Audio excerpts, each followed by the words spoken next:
Sup, y'all? Remember how I said y'all had to wait for the next video? Well, here it is. And excuse me, I'm a little bit under the weather, but we still gonna do it. So let's get it rocking. You discover. You can't deny the pure joy that jumps off of 4-year-old Malia's face in the pictures that have been in the public eye since her disappearance. Those were perhaps the happier days. Court records we uncovered paint a darker picture of the little girl's life over the last several months. Documents we obtained from the Harris County clerk show that last August, the Department of Family and Protective Services received a report alleging physical abuse and neglectful supervision of Malia. She was living with her mother, Brittany Bowens, and stepfather, Darian Vance, at the time. The state got involved after Malia's mother brought her to the hospital with a head injury. Doctors had to do surgery to remove half of her skull. When Malia got out of ICU, doctors ordered that she wear a helmet for 12... What? What the fuck? You couldn't tell nobody earlier. You didn't know nobody. Couldn't call nobody, tell nobody. You couldn't pay to my mama or call my daddy. You just gonna let it happen like this? Hurt people's children. Is that how y'all do it, America? So I'm just gonna say let y'all get over? 12 to 24 months while she healed. But that was not Malia's first trip to the ER. According to records, 3 weeks earlier on July 10th, Again, I say, what was it? Why? You said first trip. How many trips were there? Shit, she was only 4. You can't have that many trips. Shit. Owens took Malia to the ER after she was throwing up blood. Doctors reported Malia... What? Did y'all hear what I just heard? Throwing up. Hold up. So they removed half of her brain piece, right? Mm-hmm. Then she got to wear a helmet, right? Well, they wanted her to wear a helmet for 6 months. But I doubt if she did. No, actually it was 12 to 24. Right. And how many trips do you have in 4? Sheesh. Was extremely lethargic. Malia was treated and sent home. The very next... Lethargic. From a real niggas that mean tired as hell. Now, she tired as hell because she got a skull crack. And she lose a lot of blood, right? Mm-hmm. Somebody give her a cookie, some orange juice. What the hell? Week, on July 28th, Malia was back in the hospital for a cut to her forehead. Medical professionals reported she had blood just outside of her brain. Neither parent was able to tell doctors what could have caused it. Bowen said she... Really? Wow. Oh, that's why she was having Tourette's and she had no tears. Wow.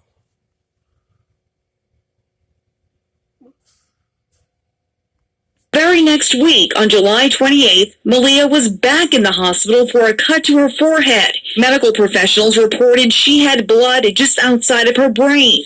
Neither parent was able to tell doctors what could have caused it. Bowen said she was hurt after falling from a chair, but medical professionals said that would not have caused the serious internal injuries. Doctors reported they were concerned about abuse. But in the end, the court found they could not confirm whether or not those injuries were caused by abuse. The CPS caseworker noted she had reason to believe there was neglectful supervision on Brittany Bowens' part, but nothing more. Child Protective Services has had temporary custody of Malia since August, but they confirmed she and her siblings were placed with a relative in February. The court ordered that Malia's parents take a parenting class. According to those records, neither has done so. A judge revisited the case back in April. It's set to go back to court on May 22nd. Cheryl Mercedes, KHOU 11 investigates. And we are going to stay on top of the search and bring you any new developments as they come in, on air, online as well. You can also read more about her disappearance, how you can volunteer in the search effort, and find pictures to share on social media as we try to help bring her home. All right, let's move on, y'all. And did you hear the bullshit? Help bring her home. Yeah. Alright. Now I told y'all about the outbreak of black people just blending right on with Caucasian serial killers, and it ain't at breakfast. So let me give you all another option. It just happened. It was breaking news. It won't be missing, bitch. Get up. Do your job. I said, shit. Might as well.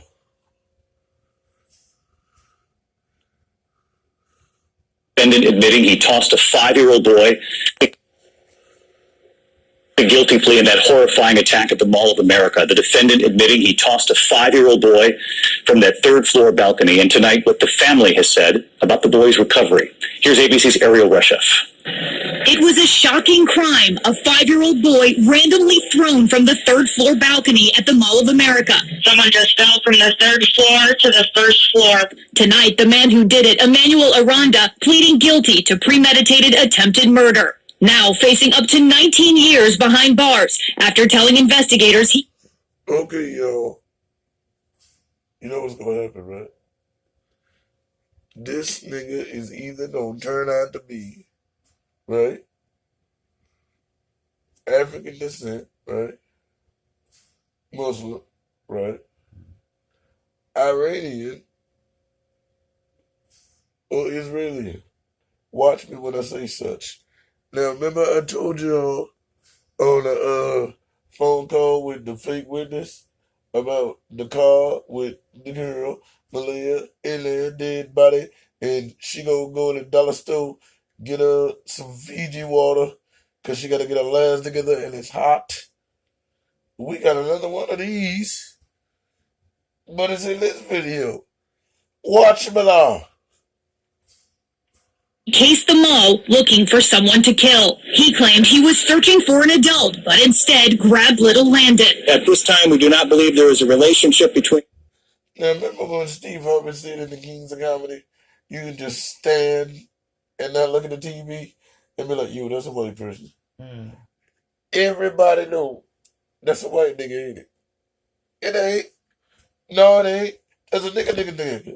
That's a real nigga. Like, not the ones when you get to America. The original nigga. What we gonna do, Lord? Now I want y'all to wait on the witness. Watch how this witness don't cry. Watch how this witness is like, what? Yeah, but there's no...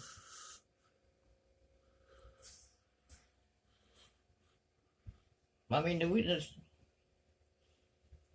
He just threw him off. For no fucking crazy ass reason, right? So what about if I'm a witness? He just threw him off. But watch. But even you said there was more conviction than this. Watch this. Again, I say, watch him now. The suspect and the child. Prosecutors say today's deal will give comfort to the boy's family after the harrowing incident in April. Aranda's family today saying he suffers from mental illness, claiming they've been trying unsuccessfully to get him help for years. We pray for the family. We still have the family in our prayers, hoping for better results for the little boy. Our heart goes out to baby Landon. David, tonight we know Landon is out of critical condition. His family hopes he'll be home by June. Did you hear that? Who the fuck was that? Somebody didn't put up to the side. Yo, read this. I guess supposedly his mama. No. Well, the one time we've been trying to get him help for years. No. That's the report from the newspaper. I'm talking about the one. Our prayers go out to the family. Baby, what the baby name? The baby name, That's the same one, ain't it? No, it's a witness. She was fake. That's why she slid right on real quick. And they went right on to the news. Person cast a person, people thingy. Watch me now. David? Ariel, thank you. Okay, right? So we got BabyDavis. We got somebody being thrown off the edge. And guess what else gonna happen that's gonna be black? Watch this, y'all. Say it for me. Watch me now. All right, VIPERS stands for Violence Intervention Protective Emergency Response System. We're trained as bodyguards. You're trained to make sure that people stay safe. This is the purpose of our organization for over 20 years. This is what we do. For well over a decade, Detroit has been struggling with retaining their cops. In response, an avalanche of private security companies have rushed in. The reason why you're dressed like this is to be very, very psychologically impressive. So when they see how you're dressed, they think you're serious, because you are serious. After the city filed for bankruptcy in 2013, budget and pay cuts have pushed cops towards better paying police work outside of the city. Clear! All right, that was excellent. What you're seeing is the beginning of an entire new industry, which is threat management services. We are literally... You heard that? So, over time, history repeats itself, right? In the beginning, you had the Bloods and the Crips, Tookie Williams. They're going to start this to protect the neighborhood, but it turned negative because people had to sell drugs to survive. And then the Reagans ran in and killed everybody on some army shit. They ain't had no guns. We didn't even have no rocks. So, right? Then we got the Black Panthers, and then y'all locked up what you do, locked them up, fucked it around, and everything got fucked up. Then the cops became the new gang, and then they came to the hood telling us what to do, get on the floor, you niggas. And then you let niggas get in the gang of the police and go against us, so it's niggas versus niggas, also known as black versus black. Black people crime. And then, once we figured out we could get rich rapping about shit we wasn't supposed to do and get locked up with it, you let us get rich, and now you want to say Black Lives Matter after you kill a whole bunch of us. Then you want to chip us and make us all different. But now we got a group that are not cops, they're just security guards, which also pulls into the STEM shooting because they hired the private security guards because they're cheaper than the police. And then you got niggas like this just around your neighborhood telling people what to do, so they're policing themselves, and then they feel like they can get a certain amount of power against us because black like to get mad at blacks because they're jealous and like to overpower us and seniority. And so, leading the way in a paradigm shift in safe, public, and corporate protection. My right leg went out, my right hand goes up. 2, 3. This is our tactical training facility. is this nigga doing the hokey pokey? Did you notice that? I'm just saying. This is called the grid. This is where we store our vehicles. This is our It's called the grid or Area 51 or 5150. Crazy, on the when they go over the code, you know what I'm talking about? But now, is any of y'all getting nervous? Anybody getting nervous? Soon we ain't gonna have nothing but police and snitches. Real niggas gonna be in jail or dead, y'all. In jail or dead, y'all. In jail or dead, y'all.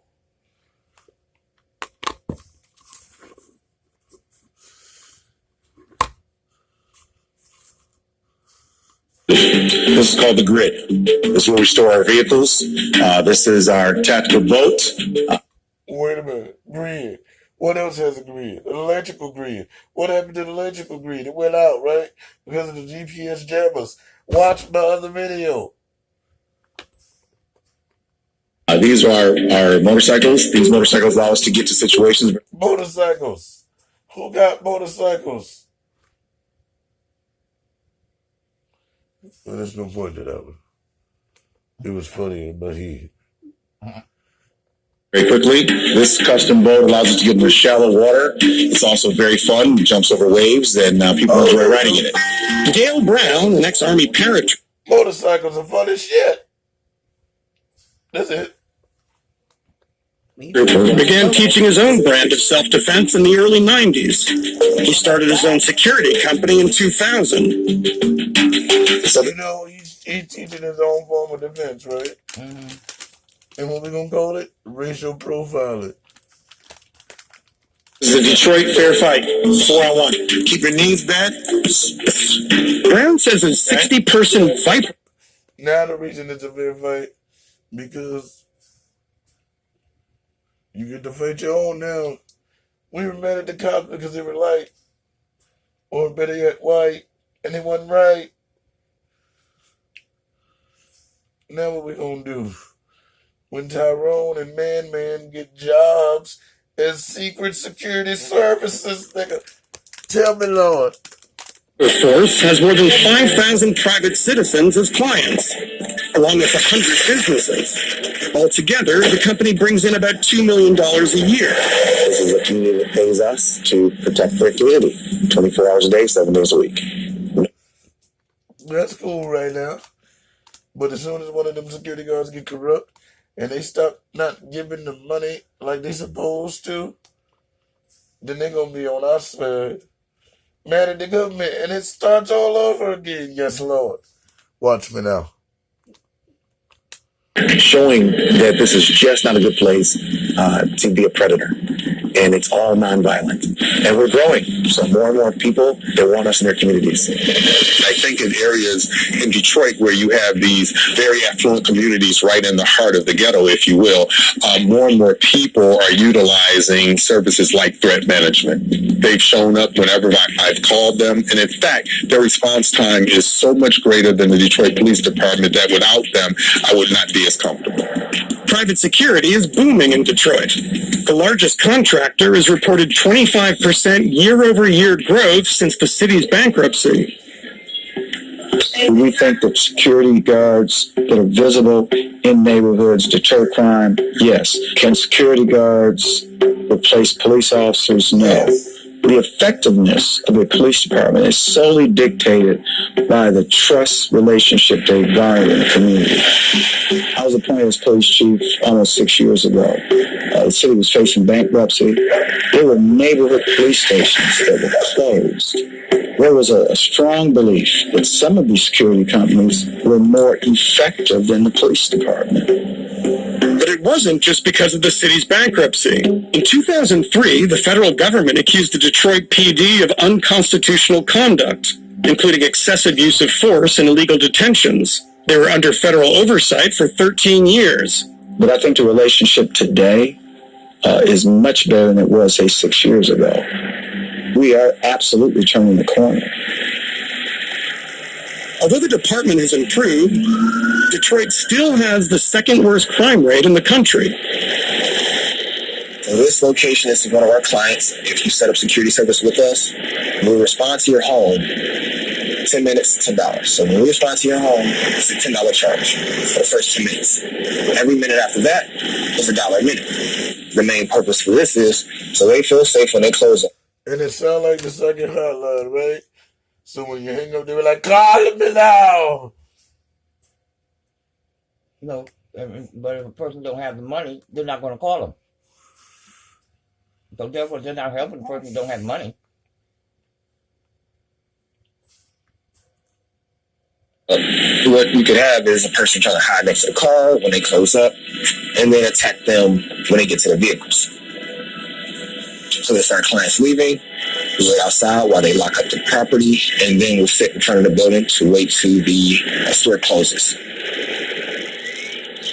See, the one thing about policing in America is the police are the public and the public are the police, meaning it's supposed to be a partnership. It was never supposed to be about who can afford the most police and go out and hire your own police. The byproduct of your purpose is that people prosper. And then we charge them a bunch of money so we can have things. A police department is answerable to the public. They're answerable to the mayor. They're answerable to their city council. And a private police firm, depending upon how big it is, it's answerable to a board of directors. So it's up to you guys to remember your functional purpose. Because if you'll do that, then this has a great opportunity for you, for all of us. For all of us to make the world a better and safer place. Clear? Yeah.